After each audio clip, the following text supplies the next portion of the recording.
అర్థమై కూడా దాన్ని దాసే ప్రయత్నం చేస్తున్నారా? రెండో విషయం చెప్తున్నా నేను, దళితుల ఐక్యత గురించి మాట్లాడే ఈ మాల మేధావి వర్గం స్వార్థపరులు ఏ మాలమాదిగ పల్లెలోనైనా మంచం పొత్తు అంటే పెళ్లి సంబంధాలు చూసుకోగలుగుతున్నారా? ఎక్కడన్నా ఏ రెండు పల్లెల మధ్యలన్నా వివాహ సంబంధాలు కొనసాగుతాయా? ఒక 10,000 గ్రామ పంచాయతీలు ఆంధ్రప్రదేశ్లో ఉన్న, దేశంలో, రాష్ట్రంలో, తెలంగాణలో ఉన్న ఏ రెండు పల్లెల మధ్యలో ఇచ్చిపుచ్చుకునే వ్యవహారాలు లేనప్పుడు వాళ్ళు చెప్పే ఐక్యత అనేది బూటకం కాదా? డాక్టర్ బాబాసాహెబ్ అంబేద్కర్ నిచ్చెన మెట్ల వ్యవస్థతో పోల్చాడు కుల వ్యవస్థను. రెండు కులాల మధ్యలో సాంఘిక సమానత్వం లేదని చెప్పాడు.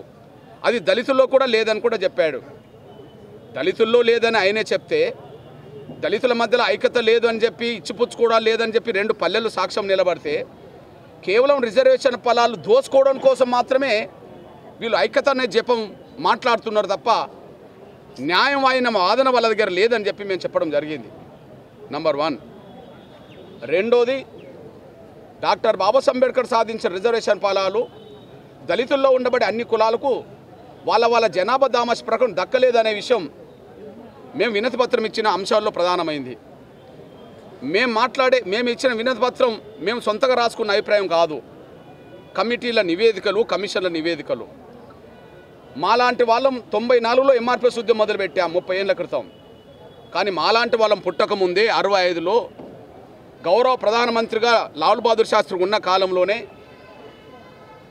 లోకూర్ కమిటీ పడితే ఆ కమిటీ తేల్చింది, ఉమ్మడి ఆంధ్రప్రదేశ్లో షెడ్యూల్ కులాల్లో ఒక మాల వర్గమే తమ జనాభా కంటే మించి అవకాశాలు పొందింది, వాళ్ళు బాగా డెవలప్ అయినారని చెప్పి ఆ కమిటీ చెప్పేసింది. మరి మిగిలిన కులాలు వెనుకబడ్డాయని చెప్పింది కదా. అంటే రిజర్వేషన్ ఫలాలు ఏకపక్షంగా ఒక వర్గమే పొందిందని మేము పుట్టకముందే సాక్ష్యం. ఎస్సీ వర్గీకరణ కోసం 94లో ఉద్యమం మొదలుపెట్టిన తర్వాత 96 నాటికే గౌరవ ఉమ్మడి ఆంధ్రప్రదేశ్ ముఖ్యమంత్రిగా చంద్రబాబు నాయుడు గారు ఎస్సీ వర్గీకరణను అధ్యయనం చేయడానికి, అధ్యయనం చేయడానికి జస్టిస్ రామచంద్రరాజు కమిషన్ ఏర్పాటు చేయడం జరిగింది. జస్టిస్ రామచంద్రరాజు కమిషన్ కూడా దళితుల మధ్యలో అసమానతలు ఉన్నాయి, వాళ్ళు ఒక సాంఘిక సమూహం అని చెప్పడానికి వీలు లేదు.